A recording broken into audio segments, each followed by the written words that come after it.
Сәлем қыздар, қыстың күні таптырылмайтын салаттардың бірі. Жасап қараңыздар, өте керемет болады.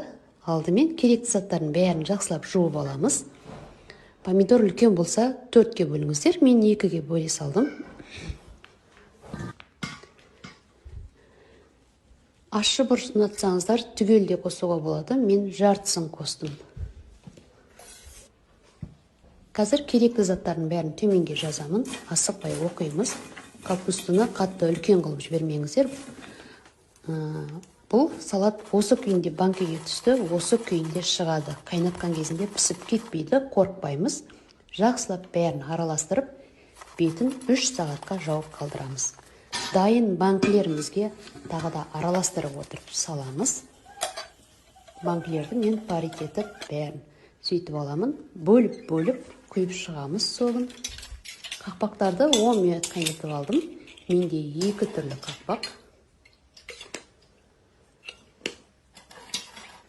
Бетін кастрюльге астына осындай орамал салып дайындап аламыз. Салқын су құямыз. Қайнағаннан кейін барып есептейміз. Бұрап осылай жауып аударып қоямыз. Жылы жерге орап жасап қараңыздар, ас болсын.